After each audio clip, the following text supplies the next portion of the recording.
What's up, everybody?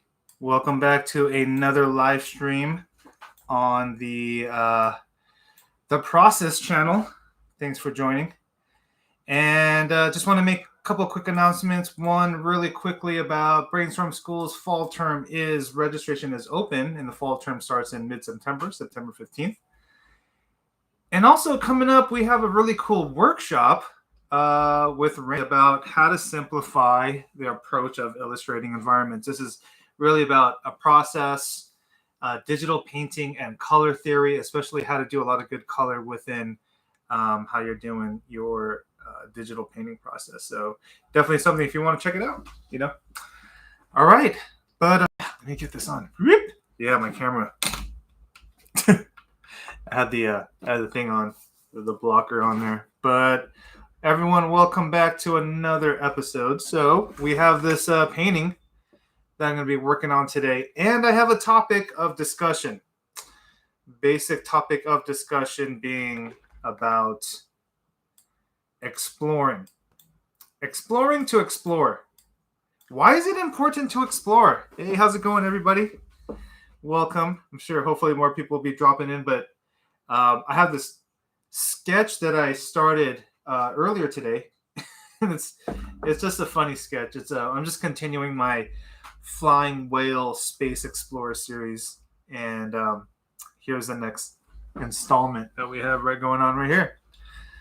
And so we have a couple of space explorers. One's holding up like a staff, some sort of some sort of staff, I guess. And the other guy has a cup of coffee, oddly enough, with a space helmet on. So it makes totally no sense, but it's just for fun. Just the kind of fun visuals to keep this whole thing going. And I think the topic about exploration is kind of a fun one, because this whole series about the space started because I wanted to explore my personal work in a certain way. I wanted to explore personal work, but in a sense of doing, pushing more color, doing all sorts of different things to kind of get like a different growth happening, and it definitely was able to do kind of one of the first key points, I think, which is really important. It keeps your work fresh.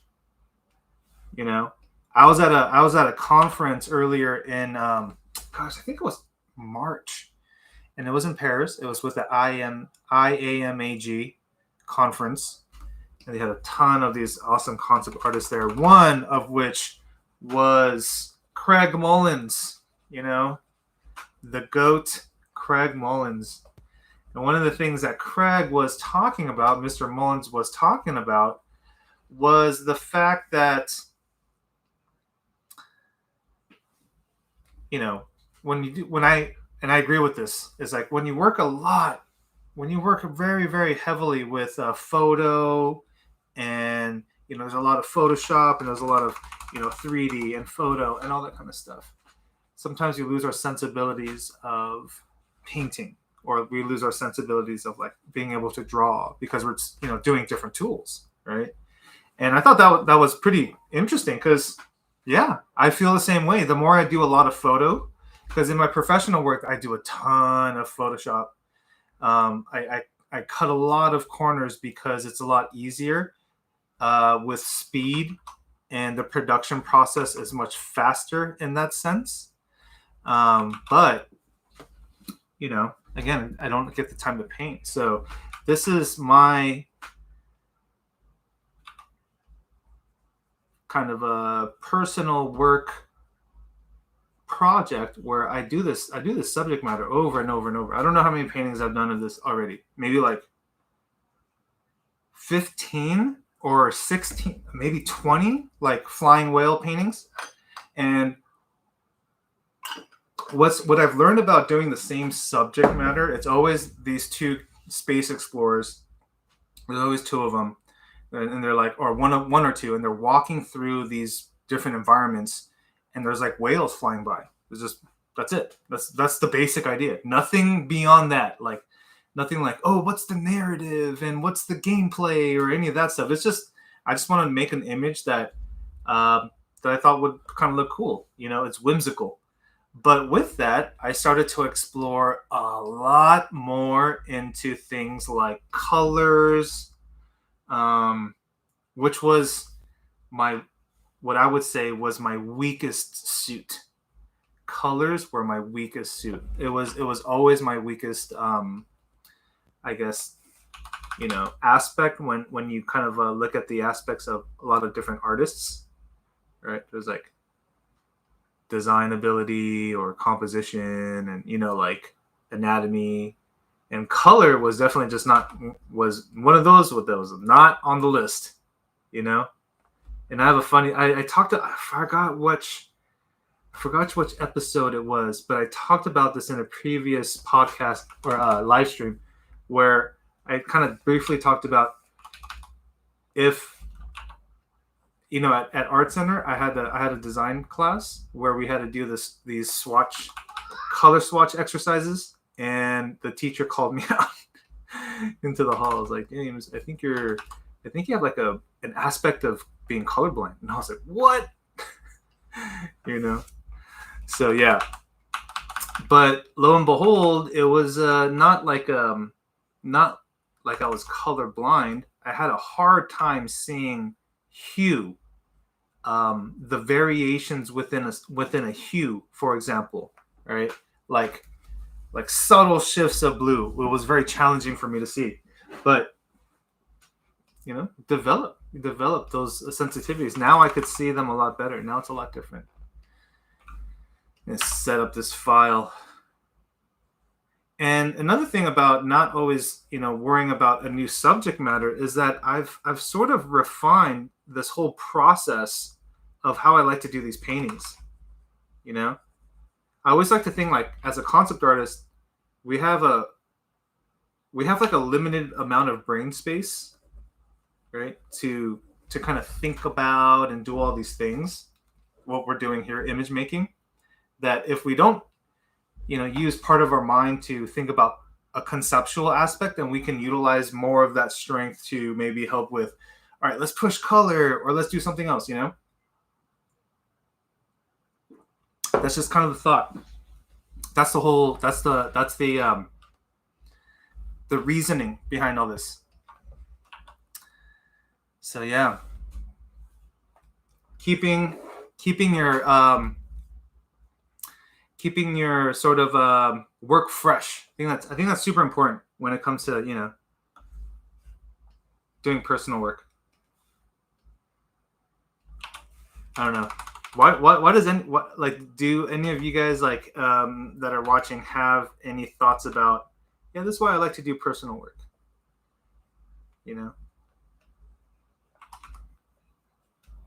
I'm also curious. What are some other thoughts?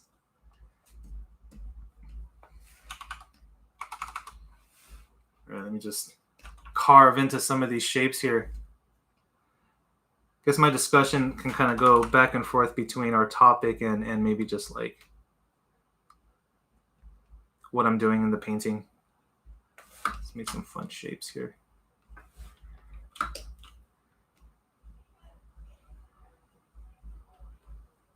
Carve it out. And then where's that brush? There we go. But yeah, what's another thought about why to do personal work? I'm curious.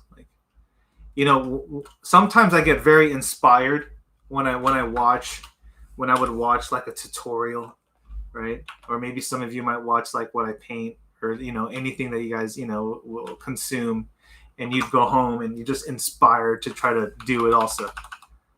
I get that. I've done that so many times. It's totally part of what we do.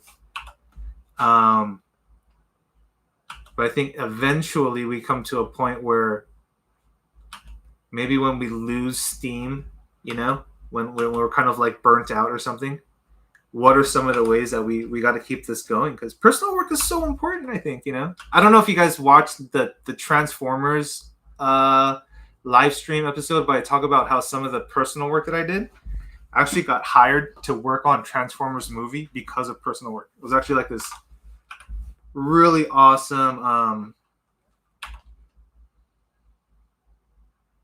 sort of moment that happened, you know.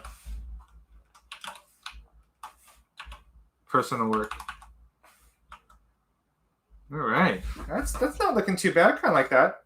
It's like this kind of carves out. Kind of see the shape and the shape of it a little bit. All right, let's see here. Let's carve into the sucker some more. Yeah, I'm. Have you guys seen any new movies? Anything new, recent? Any new consumption of our amazing entertainment world?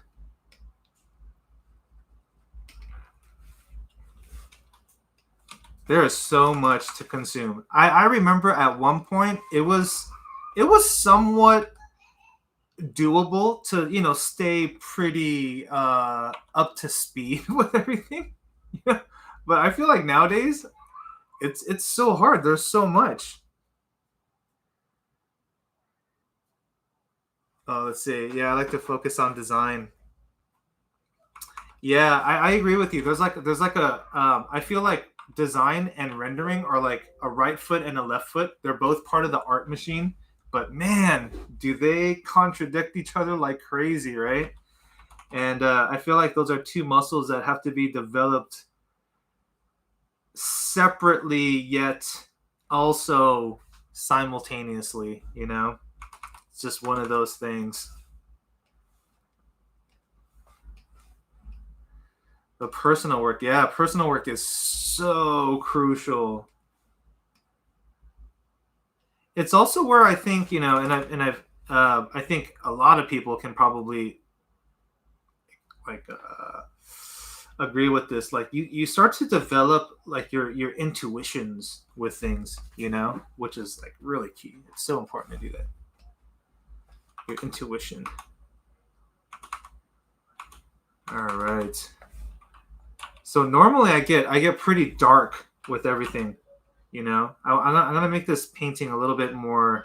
I'm gonna explore color. Let's just see what happens.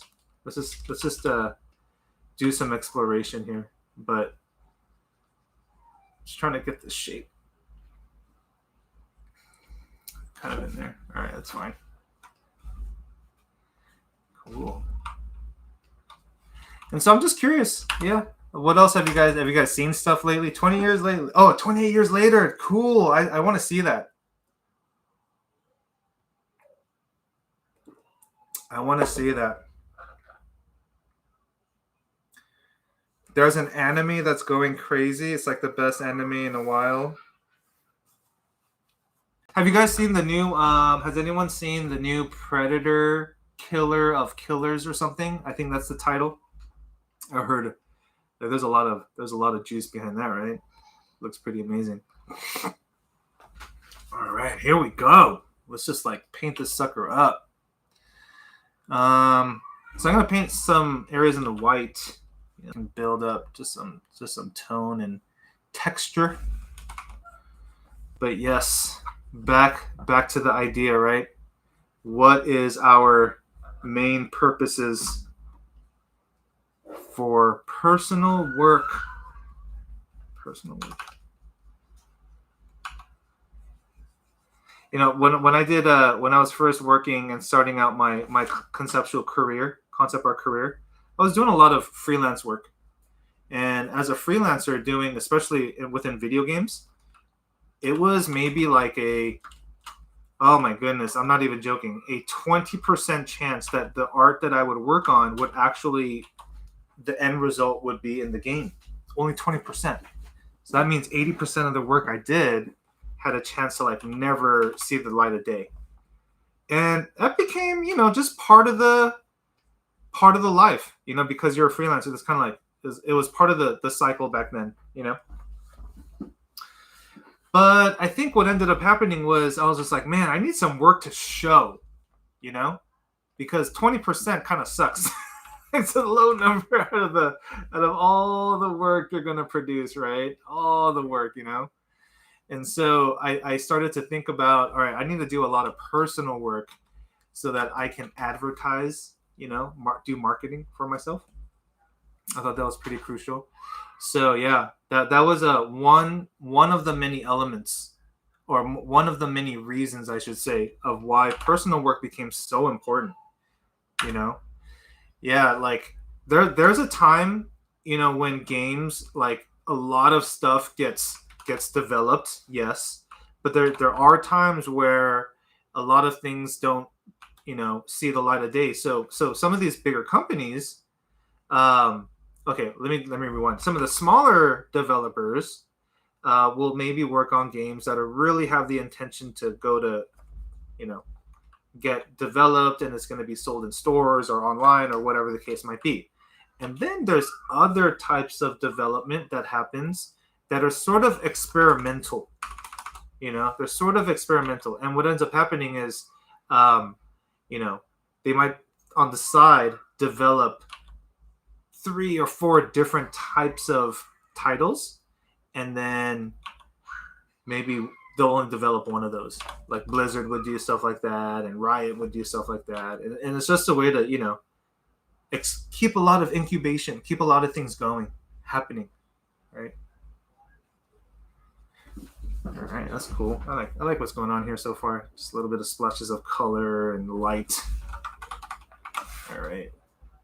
I'm excited to paint inside this shape, though. Oop. Let's go in here.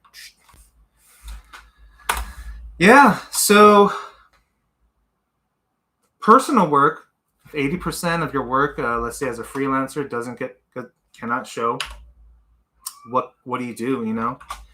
It allows you to have a voice. All this personal work, it allows you to have a voice in which to be able to share the work, the vision, like the designing ability that you normally would be doing on that 80% of projects. It's allowing you to show it, right? Like that's really the main purpose. Feel bad. Yeah, 80% of games do get canceled, and I feel bad for some of it because, yeah, oh yeah, they pay you, but see, that's the part of the R&D. You know what I mean? There's research and development.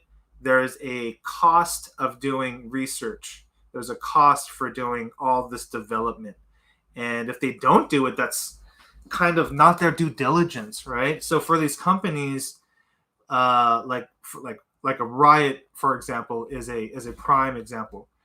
They're such a powerhouse company, but initially when they were like at their heyday, they were like making millions of dollars a day, right? That's crazy money, right? Just by doing their microtransactions, their skin releases, like they're just doing like millions of dollars a day, right? That's like insane numbers to think about. But so that's why they have to use that money for good use. They could pay everybody and just like have really fat pockets, or then they could, try to invest back in some of these projects and do that sort of stuff as well as paying all the employees, right? So it's a balance, So now, like with Riot, their big heyday moneymaker was like League of Legends, and then now they have other games like, I believe it's shoot, it's not Valorant. It's Valorant, is it? No, but there's like, they have the other game, right? And then Blizzard has other games that are coming. Something on the new side, Respawn has like Apex Legends. Like there's these different frontier games that are definitely doing stuff like that, right? So really cool. All right, so let's keep this going. It's carving away, man. I've sort of gotten into this phase where I paint, and I'm doing just a lot of like, I put down paint and like I'll erase into the shape and just kind of get like a calligraphy going, Thought that was just kind of fun. It was kind of neat. It's getting sort of like marks that I wouldn't normally be able to do by just making a brush stroke,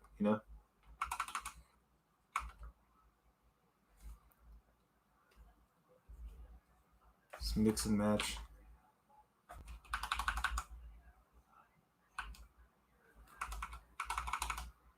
Oh yeah, and I saw with my son, I saw Elio. I don't know if you guys know that movie. It's a new Pixar film.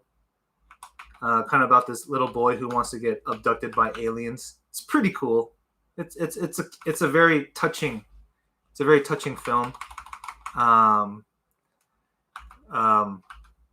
Yeah, the designing was great. You know, like it's kind of hard not to like. They do such great films, you know, Pixar. And I totally grew up on like those types of movies, and I remember distinctly like, man, oh my gosh, it would be amazing to work on, just like be able to work in this type of industry. And lo and behold, you know, like it kind of happens, right? So it's kind of fun. What's up, Andres? How are you? Good to see you, man. Oh, Andres. Yes, actually, Andres is a new instructor at Brainstorm School now, so he's going to be teaching a really awesome environment design course. But I'll share more info on that. And if you're not a part of my Discord group yet, please feel free to join.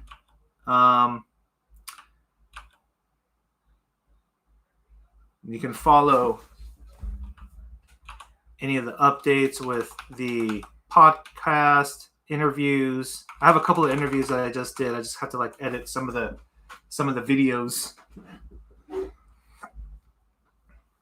Do I have any experience with pro bono? I'm guessing like doing like free work. Not really. I mean, I've done it before. I've done two types of free work. One is because I kind of got suckered into doing it. And like this idea of I'll get paid maybe on the back end or stuff like that. You know, from my experience, it's like a 0% success rate with stuff like that. So I just don't entertain. But I've done work, like almost free work for like friends and stuff, you know, like trying to do a business, or, you know, they're just like working on something kind of interesting. Like I'll totally try to help out. All right, cool. There we go. We got this rock going right here, man. Let's go over here. All right. So it's sort of like this plateauy vertical with these carved in. So let's see how this works out. Let's try to rock this. Let me backtrack. Let me rewind. I sort of just like started with laying in that dark shadow shape. So let me try that. Use this paintbrush here. All right, cool. Let me just see what would be the language here. Let's kind of like break it down a little bit. I love how some of the brushes sometimes are just, you get such a happy accident, but then at the same time, it could be frustrating because like you don't get exactly what you want, right? It becomes kind of funny, you know. So yeah, personal work, exploration, you know. And the thing is with personal work, that's different than doing exploration, right? Exploration is purposefully, in my opinion, purposefully getting lost.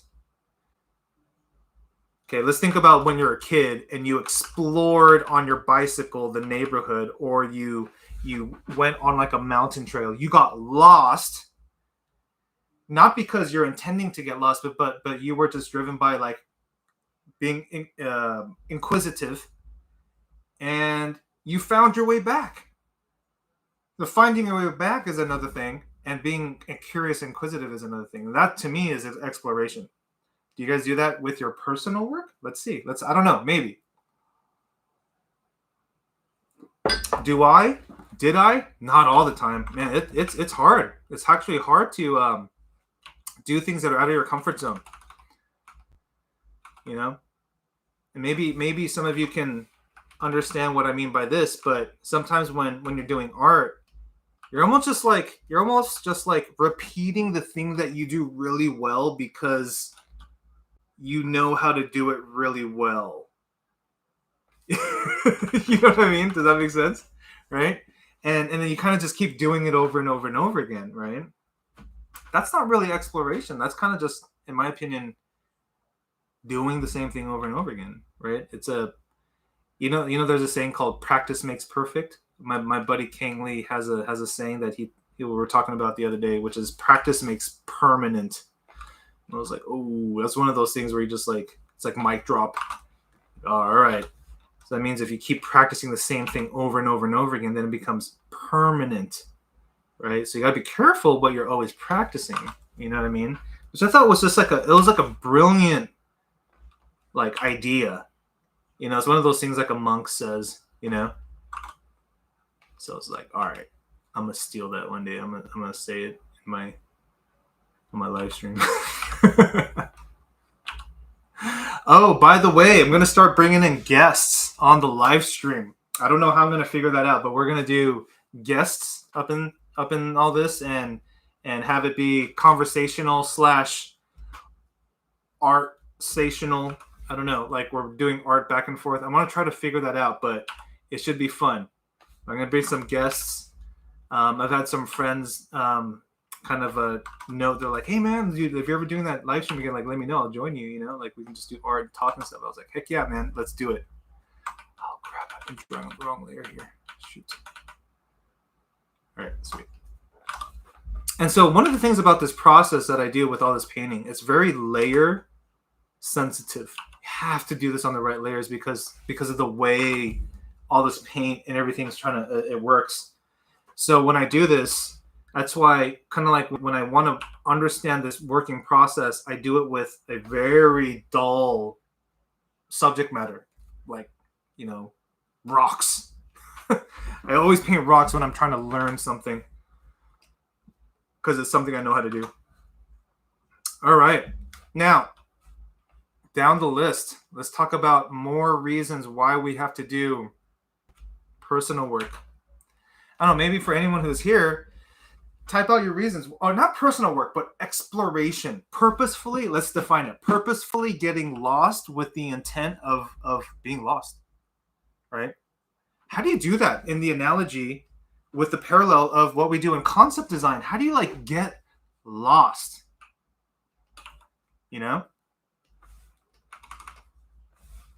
That's tough. That's a tough question to answer. How do you get lost, And maybe there is no answer, but in my personal opinion is like you start pushing shapes and rhythms and things that you normally wouldn't. But how do you do that, right?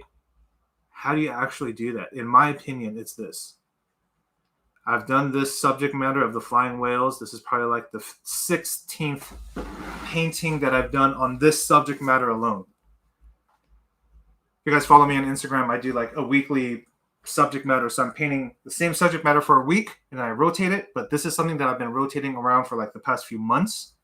And it's probably like the 16th, 17th painting. Anyway, by the time I do the 17th painting, I've done so many different types of color palettes. So many different types of, maybe I can show you guys. So many different types of color palettes, so many different types of, other things where compositions where I'm being forced to figure out more and more and more on the same thing, on the same thing. So it becomes a challenge.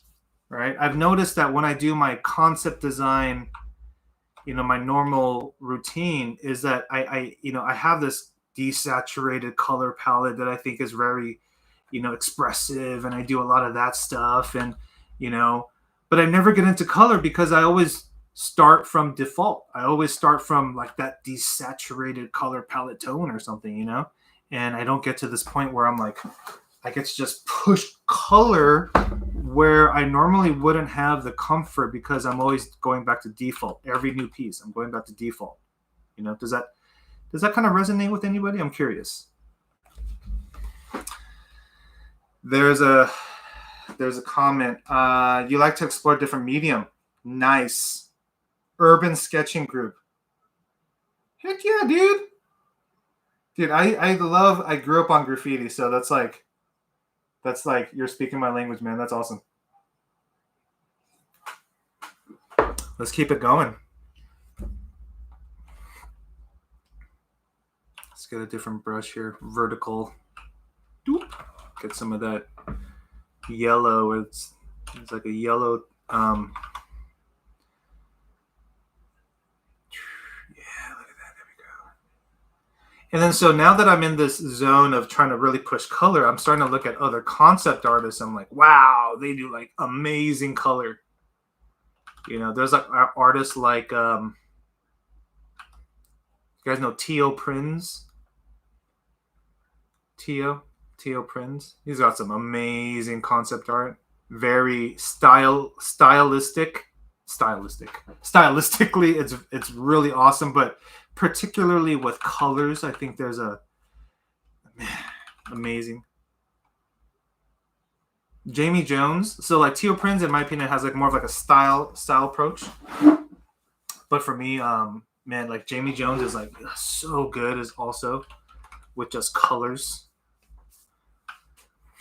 I remember watching Jamie Jones do a live demo, and he was just like picking like, this is the sky, boop, and it's like the perfect blue. Like he would just select it so perfectly. I was like, wow, I cannot do that. Even if somebody had like a gun pointed at my head, you know, like I could not. There's no way. That's such a skill that I just don't have. And realized that over time, it's like, yeah, man, you know, I used to do a lot of plein air painting, and you know, anyone really good with color that I've met that I kind of have this conversation about is they've done a lot of plein air painting. So it's sort of how they're really good with color, you know. And color specifically, I guess with paint, because like you mix colors, you know, it becomes this thing about temperature, you know. Anyway, but that's why I think personal exploration, that's like so important, right?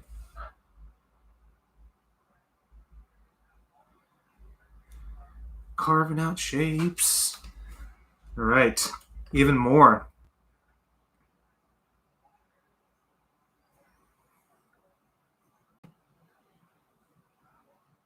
Yeah, this I agree with you. Wizard powers. You're trying to like kind of figure out the things you hate the most. That's actually how we smoothen out the road, so to speak. You know, when they fill in the potholes on the ground on the road to make it a smoother road. That's the stuff that I think you're mentioning is stuff that you hate most.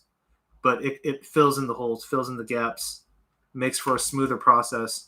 And eventually, I think for any artist that's like learning, eventually you get to a point where you're like, I know a lot to be effective.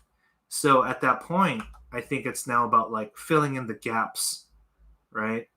Filling in the gaps, not just learning new things all the time, but start filling in the gaps of some of the things that you didn't, you know, maybe really get to, or you know, you pay attention more to the areas that are a bit weaker, you know, in the arsenal.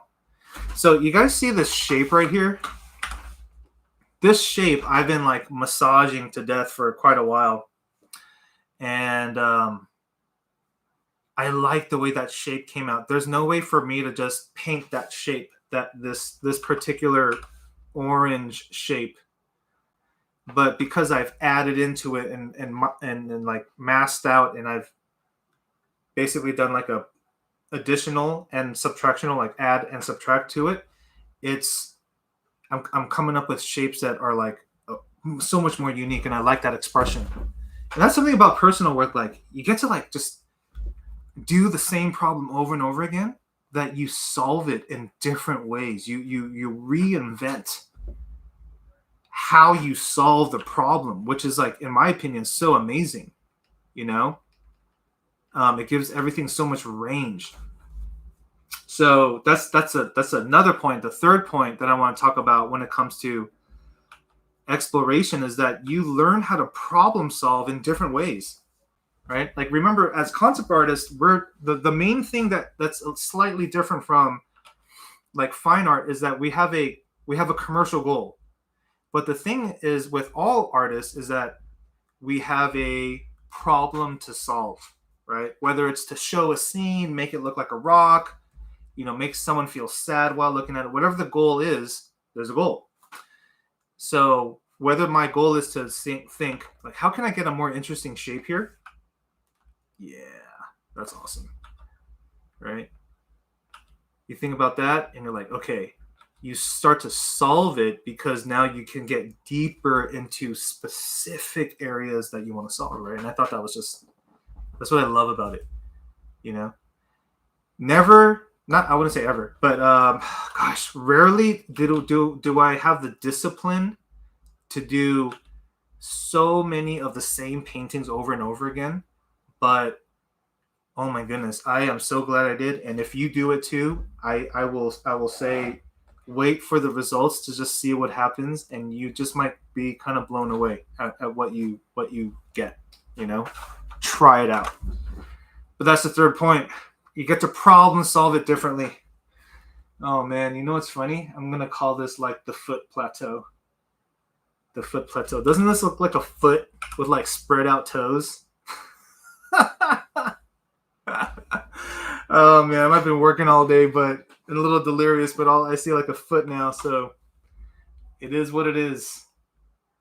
It is what it is. All right, there we go. Let's keep the painting going. Let's keep it going. Now, here's something interesting. I've had two distinct opportunities when I did personal work in like deep exploration. Two main opportunities.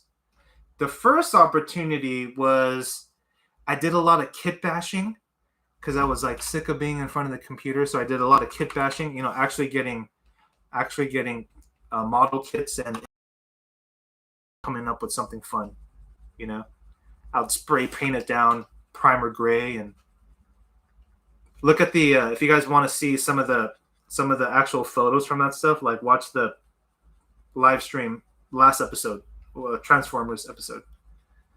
But I did all this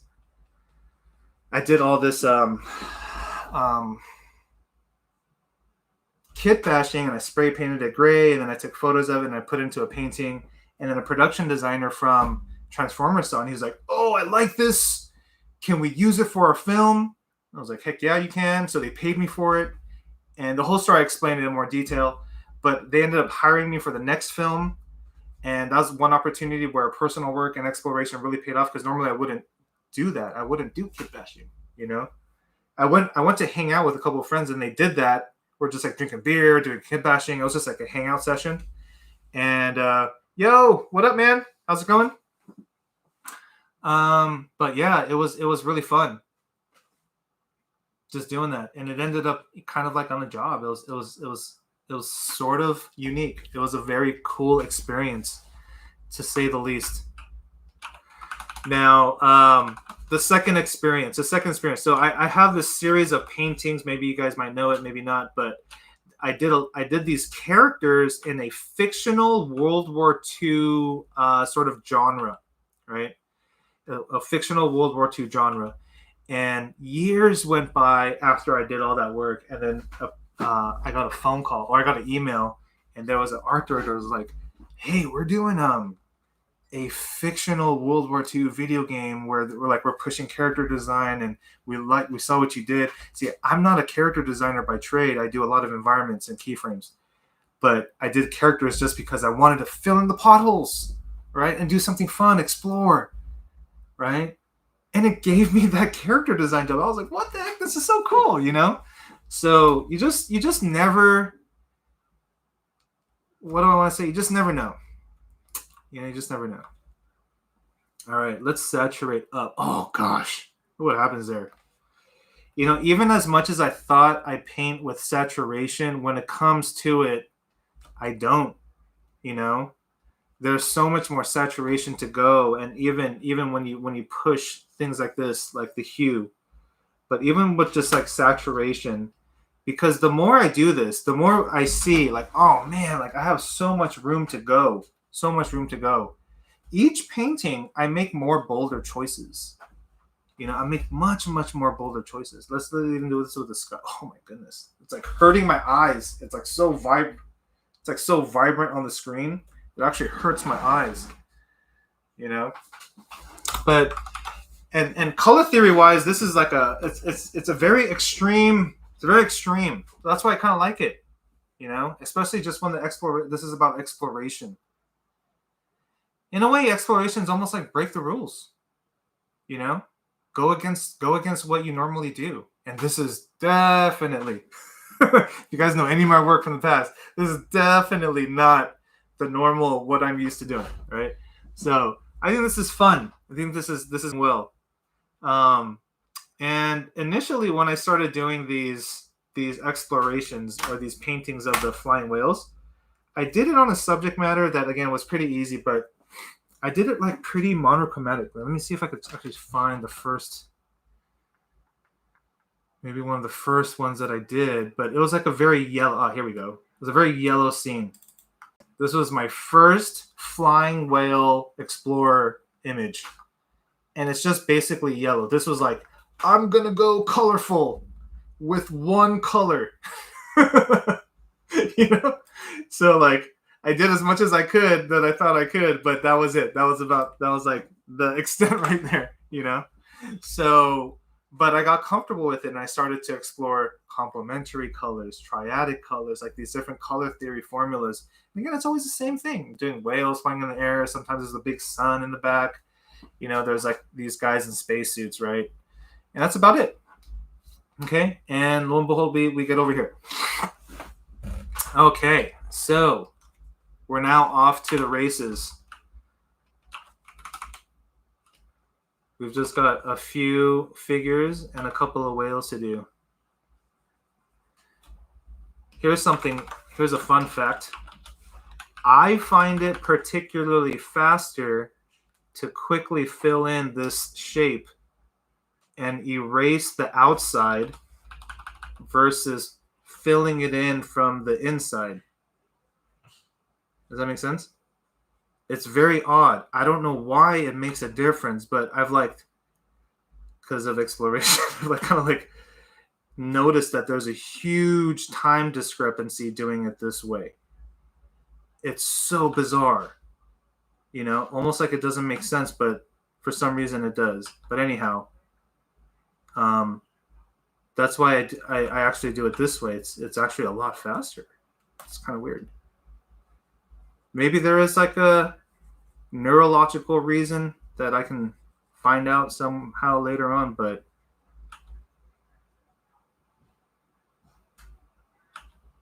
yeah, kind of interesting, right? Again, kind of a pointless little fact, right? It's like nothing to change your life, you know, but things that you learn along the way, you know, just things you learn along the way.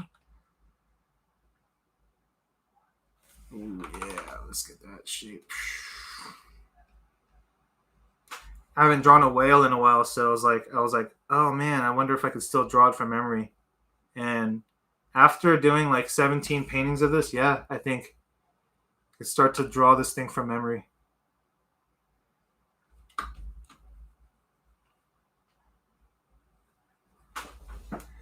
Same thing. We're approaching the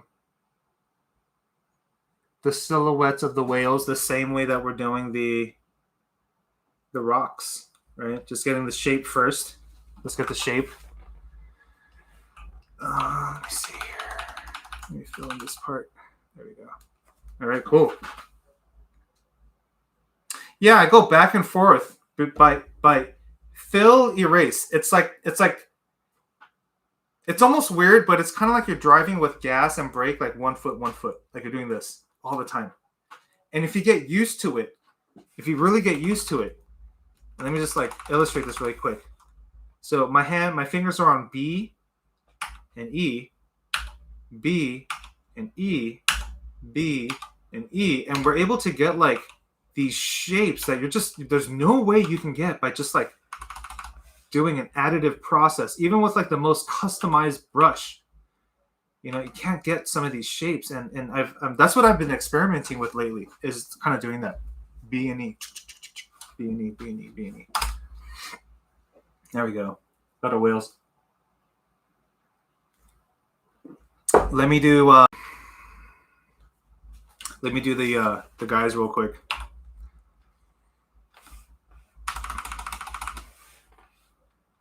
Why is that like that?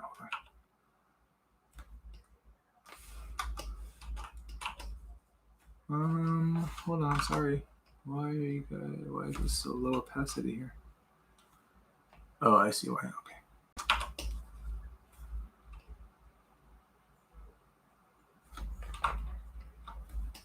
There we go. Okay, fun. Okay, space guide number 1, space guide number 2, and then invert the brush. Let me just make sure I'm covering all of it. And let's invert the brush and just paint it out.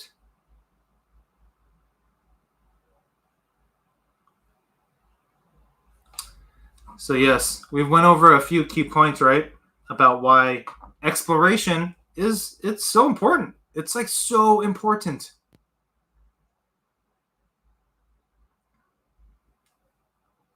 Not just for a student that's learning this, but also for people who are doing professional work. So, I talked about how it led to different jobs, right? Even the character design job, which I'm normally never qualified. No, I wouldn't say qualified, but I never get the exposure enough to get that type of job for character design. So it allows you to adapt to different areas of the industry. It literally allows you to adapt to different projects and genres.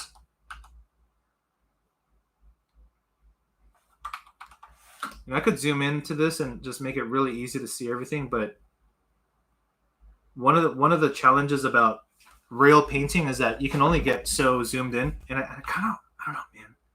For some reason, just like being a purist about this, but I want to keep it pretty loose, like a painting. So I'm going to keep it like at a certain size that actually makes sense.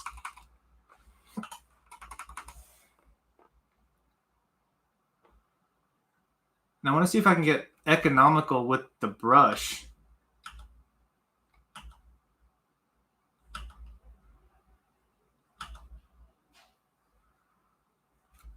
Economical with the brush. It was amazing when I was so when I was at art school, I took this one painting class, oil painting class, and the teacher was talking about John Singer Sargent. And we were looking at John Singer Sargent paintings, and we're looking at this one arm. There's an arm, and we're like looking at the arm, right? And I'm like, yeah, it's like the anatomy of the arm looks so good, and blah blah blah. And the teacher goes, that's painted with one brushstroke. John Singer Sargent was able to twist and push the brush in a way to pick up different marks to make it the perfect anatomy shape of an arm. I was like, dang. That was awesome.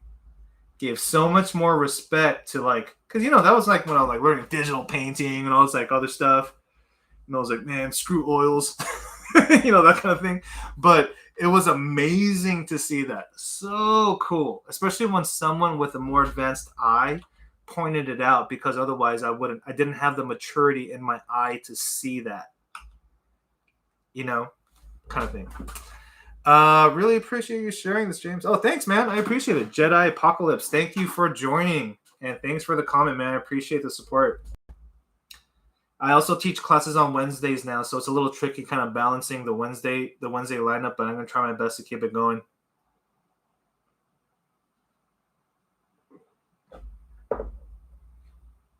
Yeah. So let me also reiterate about exploration is that I think there's two types where you explore, and sometimes your exploration is going to make you realize what you don't know.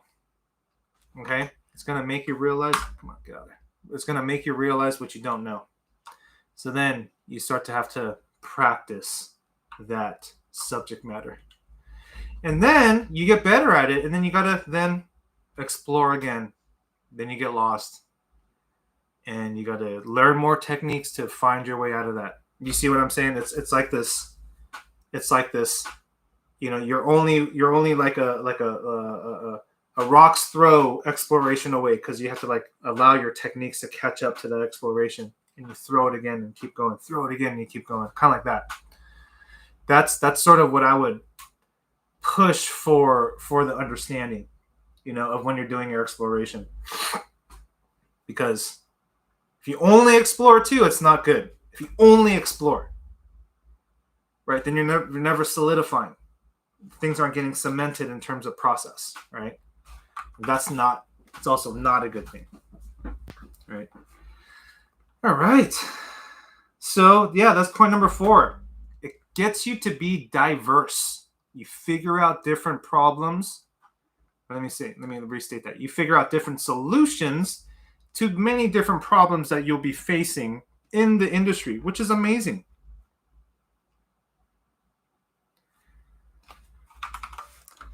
This industry of concept design, concept art,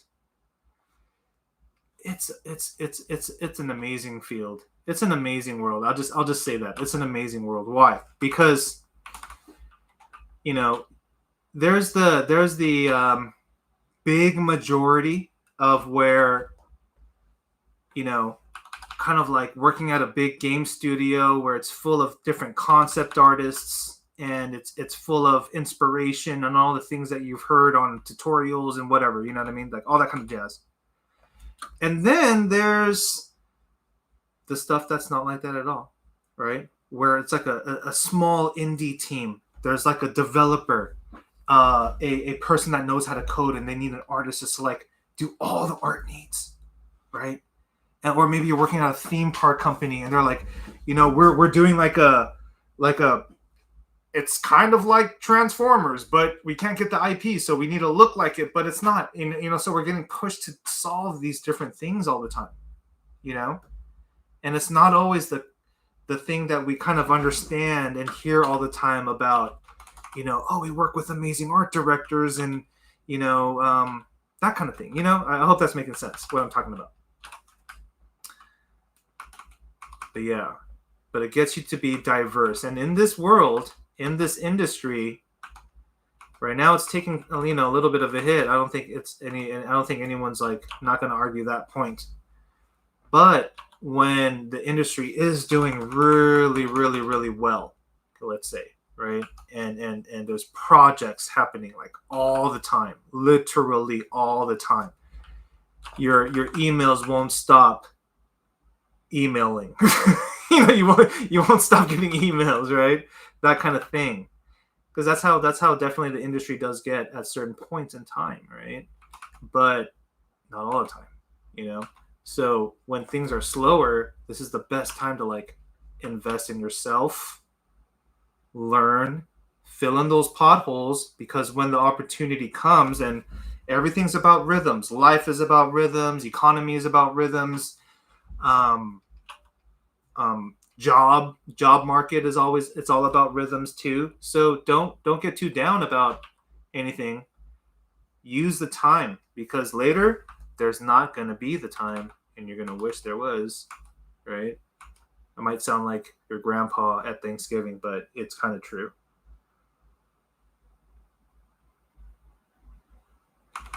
Little details, little lumps and bumps on this humpback whale.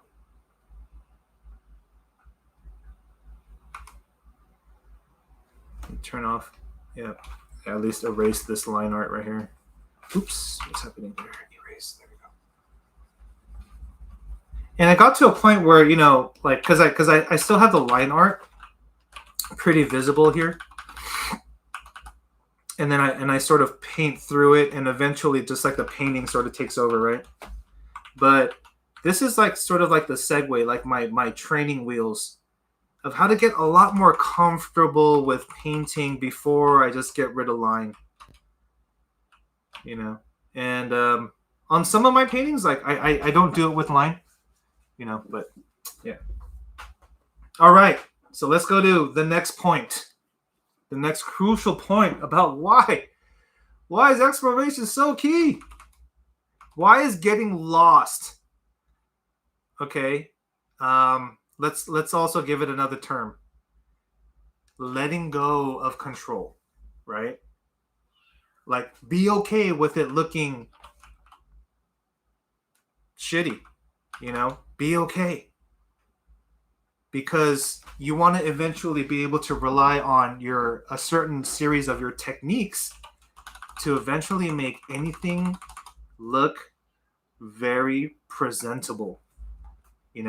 That's going to be one of the tricks of the trade, right? Because let me illustrate this with a actual personal experience. With all the years of working on film and games, well, real quick, there's a question. What inspired you to do the whale series? Okay, no joke. Okay, this is no lie.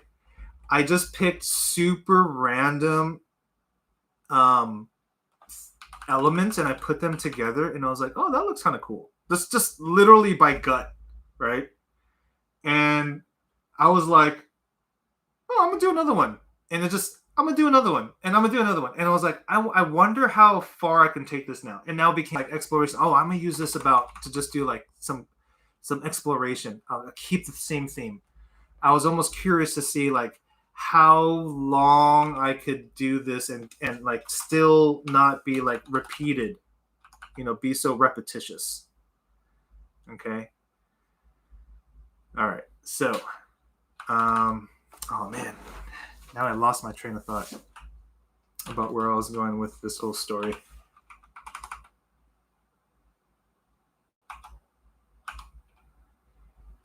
Let me just paint this whale. I don't know if any of you could do me a super solid one. What was I talking about right before I answered that question about what inspired me to do the whale series?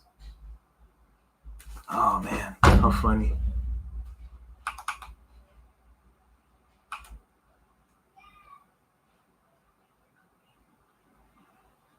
Yeah, but exploration is so key, especially once. What's up, Tony? Especially for even like someone like Tony, like your skills, I've noticed are getting so much more solidified. But at a point, it just becomes like the same old thing, So it's so key to start to develop these sense of exploration to kind of get lost and found and lost and found and lost and found.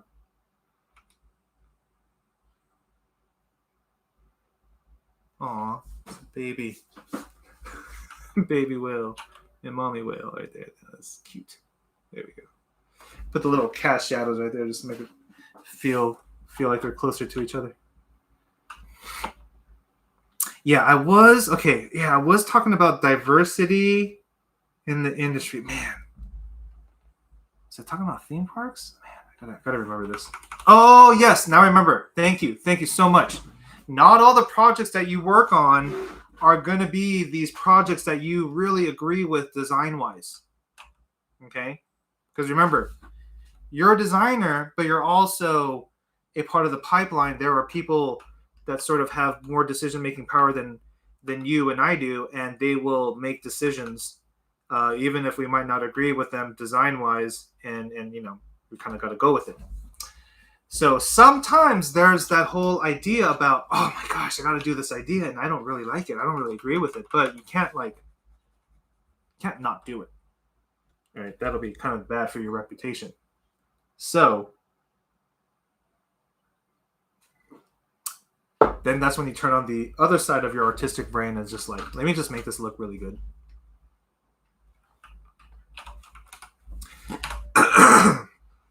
Still gotta serve the client, so to speak, Still got to do that.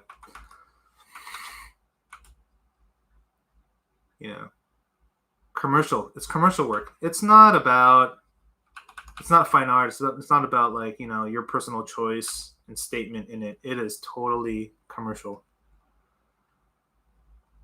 And it's good to remember that. Definitely good.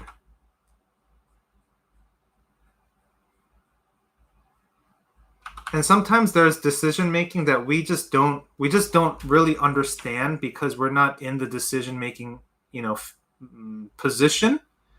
Once I started to run my own studio and my own company, then I started to realize, like, oh wow, that's probably why they didn't move forward with me. It wasn't even with me. It was just like they had a budgetary issue and they had to start doing blah blah blah. Like, there's so many reasons why things go in all these different directions. But having that ability to, what I was talking about, get lost in your exploration, but then find your way back, which is relying on your abilities of rendering and making it look really nice. There's that saying, polishing a turd. That's kind of like what I'm saying. It's like even making a turd, a piece of poop, looking good, make it look good. That there's like series of techniques that make things look, and I hate to use the word turd and this descriptive word in the same sentence, but there's ways to make things look juicy. Right? There's ways to things make there's ways to make things look appealing and juicy, no matter what it is, like a hamburger, an iPad, a car. There's these things that people always do in advertisements that always make it look more appealing. All right. And last but not least, the last reason, not the last reason I would say, but at least the reason that the fifth reason that we will list for today's topic. Why is exploration important? If we think about it, if this world, if the people that we know from history didn't explore the world in the way they did, I wonder if the whole planet would be, you would know all this world, right? Like, would you really know it? I wonder. Maybe not. But because of exploration, it pushes that whole idea of like exploring and finding stuff. And even with digital painting and using these same techniques, we're able to discover new boundaries of the same techniques that we've kind of been using over and over again. Sort of like they've been disguised under our nose this whole time. And the thing is sometimes by doing this personal work, you make discoveries, positive discoveries, where you're like, oh my gosh, I just figured out how to paint. Like you have these epiphanies. You know what I mean? And then there's these other times where you're like, why isn't this working? This is so frustrating. Whatever the case might be, we're starting to discover the boundaries of what we know and what we don't know, right? We're literally discovering those boundaries. And it makes us understand, because there will be a time where you encounter another individual that knows more than you. Obviously, that's just how life goes, right? They know more than you. They've advanced further than you in their studies or whatever the case is, right? And from there, the thing that becomes a really important part of that conversation is now you can talk to them about these questions that you're sort of discovering. Does that make sense? Because you were in that explorative phase, right? Some techniques sink into your process like months later after you learn them. Sometimes years later after you learn them. It's funny. I still have like some teachers, even from like 20 years ago, I could still hear their voice. I'm like, oh my gosh, you're like speaking to me from the past. The same thing that I've been like still dealing with now, like worry about your edges or blah blah blah blah blah, like all these things that they're just key. It's kind of funny how it works. It always works that way. So that would be the last So we went over a few key things, right? Like why is personal? I don't even know if I like this layer. Let's get rid of it. All right. We've got some flying whales back there. Because personal work, I would say, is it's a little bit taxing, right? Especially if you have a full-time job, whether you're doing art or not. I don't know if I like that either. Okay, whether you're doing art or not, personal work can be, it's extra. It's always extra, you know? And it can be taxing. But I think with any of that type of exploration, there's always a reward. There's always going to be a reward, you know, that I think is right beyond like the horizon. Right beyond the horizon. So definitely just, you know, try to keep it going.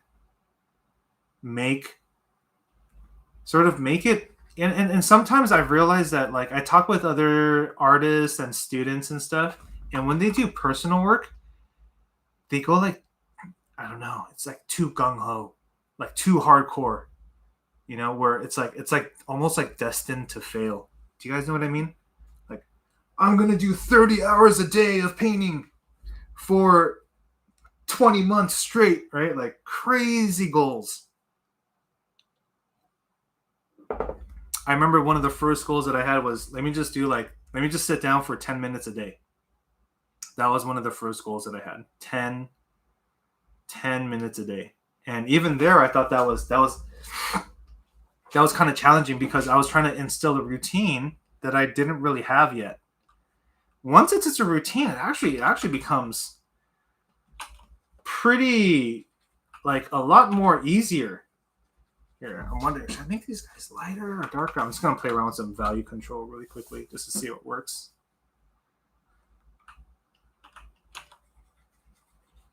I wonder, maybe just get rid of that, keep it like this. Okay. But yeah, personal work is very important. You like lay these guys in.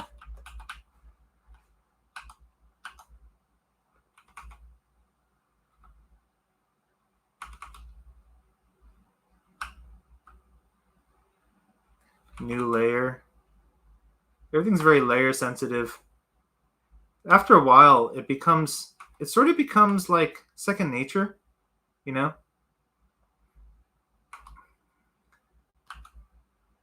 It's because I remember to do it now, you know? I remember talking with other artists at times, and what in my opinion prevents them from growing is there's like a stubbornness to not want to change what they know. Does that ring a bell with anybody? You know, it's like oh, I already know how to do this, so I don't want to like kind of like learn something new. It kind of like impedes with the process of what you know right now. But you know, I mean, I understand that also, but at another, with another viewpoint, then like nothing will ever change, you know, nothing will ever change. And I thought that was a really interesting viewpoint.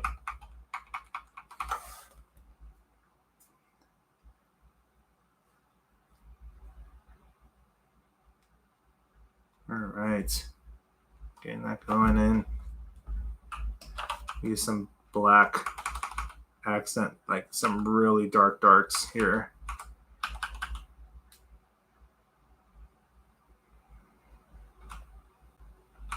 So yeah, stick around for, not stick around, because I'm going to be waiting for quite a while, but in a couple of, I don't think next week, but in a few weeks, we're going to bring in a guest to do a joint live stream session. It should be pretty epic. I'll do some more announcements on the podcast or not podcast, but on my shoot, I can't like speak right now and paint at the same time, on my Discord. Okay, there you go, finally. And I will also mention any updates on my social media too. So just like keep an eye out if you like. Should be pretty fun. And I like the comments that you guys are leaving. It really helps with some suggestions, you know, of what to talk about and and other things like that. I really love it. Thank you. All right. So speaking of exploration, have you tried drawing and painting in other programs? Actually, no. I am a loyalist to a default to Photoshop. Like, you know what I mean? I'm like your Catholic grandma that's like, what? No, you will not. You know what I mean? Like super conservative. You know what I'm saying? I don't like, no disrespect to any Catholic grandmas, but hope you just get the analogy. Anyway, but no, I don't. No, I don't. You know, and I don't know why. You know, that's actually a really good question. But yes, I would say that question is it's a really good one. It's a very direct question, and no, I don't really explore too much in other software too much.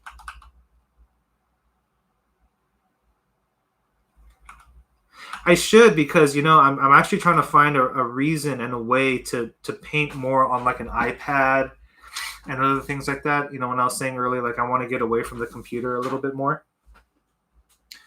So that sort of becomes, you know, part of the reasoning there, you know. But even with like the general painting that we have here, starting to kind of like slowly come together, you know, just like with our different value treatments and such. Getting that leg pronounced. See the staff. Maybe there's like some design element in the staff right here.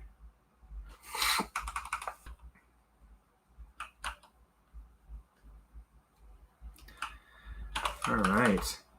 But I'm looking forward to some new movies. There are some new superhero movies coming out pretty soon. All this month, the month of July. You guys looking forward to any of them? Like Fantastic Four, Superman. Keep up to date, you know. Keep current. It's one of the most wise advice that I was given to by this concept artist and art director named Rob Ruppel. He was my art director for a while, quite a few years ago, but still impactful nonetheless. He was like, yeah, stay current with like all the stuff that comes out, even if it's not relatively your taste. Watch it because you know you want to stay relevant. And I was like, damn, that's like taking your, it's like kind of taking your craft to like a really high degree. You know, it's not just about entertainment like for you, but it's about studying things that are out there and all this kind of stuff. Yeah, and you know what's crazy? It's like there's never going to be an endless shortage now to like Superman movies. I've realized that there's always going to be Supermans, Batmans, right? There's always going to be those like franchise superhero film that and you know IPs that will always release. They always have to release every few years because there's like a new audience age demographic that like kind of hits it. You know what I mean? They become the target audience, right? So they reinvent it all the time. So it's you know, that's one of the best things. Like start doing some Batman concept art. Like, you know, get ahead of the curve. And maybe, just maybe, you might be able to also take advantage of having concept art that's out there. And they're like, oh, hey, that personal work looks like something we want. Let's hire that person. You know, in the same way that kind of happened with my experience. So yeah, exploration, not just personal work, exploration with the sense of trying to get lost, get purposefully lost. And it's almost like you're testing your abilities to get back. Can you get back? Hansel and Gretel. Is that what it is? The breadcrumbs. Right? Get lost and find your way back. Can you find your way back? Use your art skills. So sometimes when I get pretty brave, I will paint myself into like I'll really force myself like with some color palettes to force myself to figure it out, you know, just kind of things like that. That's I guess like the purpose of it all, you know. You find different techniques that work. Your whole tool belt of go-to methods grows and grows and grows and grows, which to me is like pretty freaking cool to do, to say that, you know.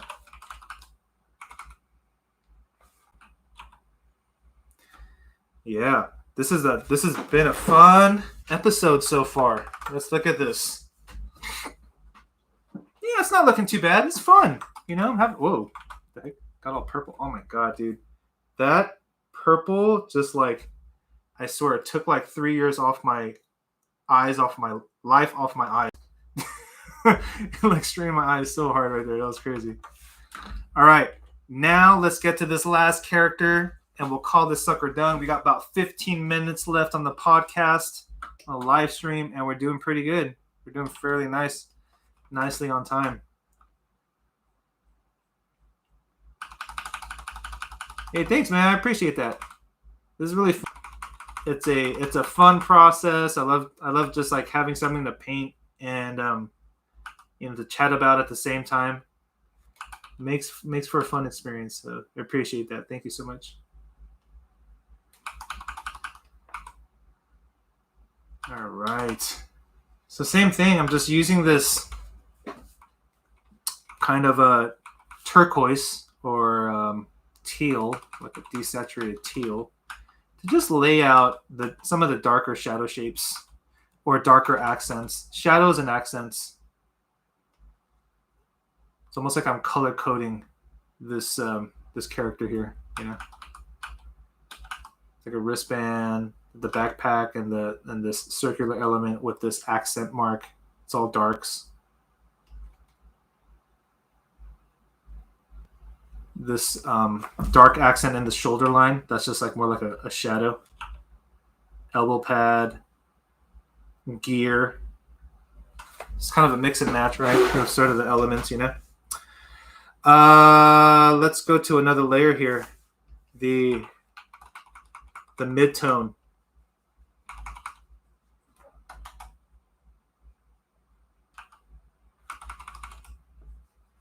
There we go. Nice. Not too bad.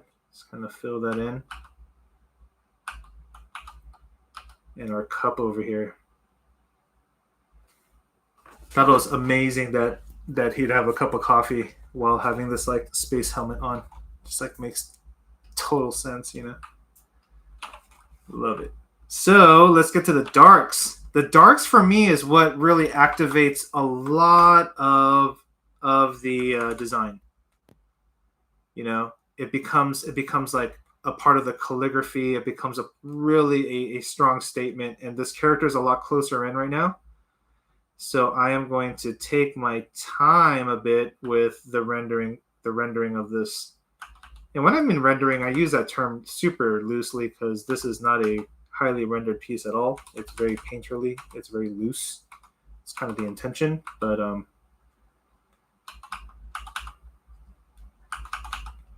there we go. Yeah, some of these marks here.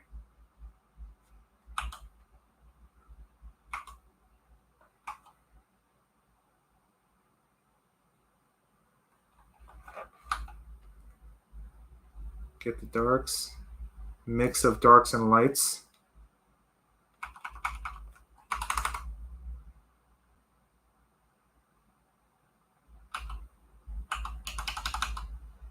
It's funny because even now I'm like, I'll slow down and I'll watch some things on Disney Plus. I was like looking at a Disney Plus earlier, and this thing about whales came on. I was like, ooh, I gotta watch this about whales.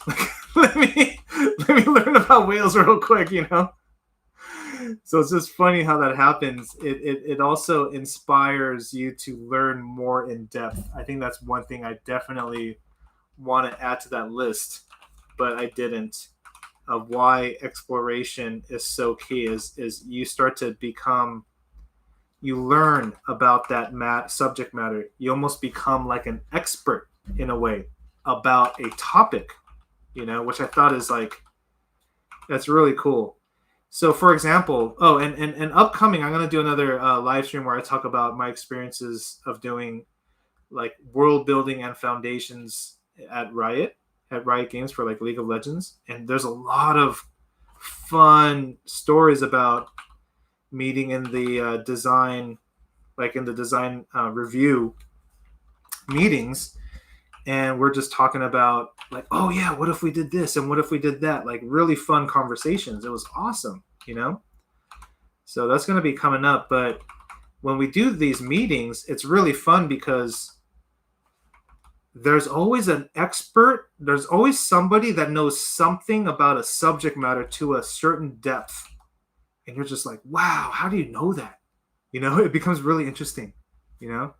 And I always thought that was just like one of the most amazing parts about working with different concept designers is people know a lot of different things. Okay, so let's just kind of lock in some more of these shapes. We have some areas that kind of feel like shadow, like over here, just like darker elements, and we see accents of like the belt held together by really, really dark accents. We see the hoses or the tubes. Maybe we see a connector joint right here. Let me see if I can get a better value. Whoop, there we go. A little highlight. Bing. Same thing here. Like a little connector bracket. Yeah, you can see it from there. That's cool. All right, getting this thing wrapped up pretty quickly. But yes, thanks for joining on another episode of the Process live stream. Thank you. I had fun developing this image over here. It was a fun piece to develop. I never have a boring time painting the space explorers. They are my friends. All right, let me get that skin tone. Let me just sample some of that. Whoop, right there. And you can see when zoomed in how loose everything really is. But when we're kind of zoomed out, when we're, when we go all the way out, it's so much more like there's so much more indication that kind of holds it all together, right? Alrighty. Let's get a couple accents going here. It's going to finalize this sucker. But yes, I appreciate joining in. Yeah, the colors are like kind of interesting. I'm not sure if I like it or not. I might play around with it some more and see just what kind of happens. But this is sort of the extent of where we're going to take it this week. Thank you for joining in another episode. I think we'll be back next week. I think schedule-wise, we're going to be fine. So we'll hook up again next week, and we'll do another fun episode. Hopefully, I'll bring in the guest for next week. But keep exploring, everybody. And if you need some daily motivation, come join our Discord group. And we do daily sketches. There's like a group that gets pretty religious with it, right? Like they're like posting every day, which I think is pretty sweet. We can do a lot of that stuff. It's almost like having an accountability partner. It's a little, I think it's important to kind of have that kind of stuff because without it, like even for myself, I can get so lazy, And once I like stop, it's so hard to start again. Y'all know what I mean. I'm pretty sure you guys know what I mean, right? But once you start, you're like, the momentum is there, And so I don't want to stop. It's like the hardest thing to keep going. Anyhow, that's about it for me. I'm gonna work on this piece just a little bit further, but I'm gonna be signing off now. So thank you for joining in on another episode. We'll see you guys probably next week. Again, Wednesdays, 8 p.m. Pacific time. And thanks for all your support. Appreciate it. And we'll see you guys again soon, okay? Take care, everybody. We'll catch you later.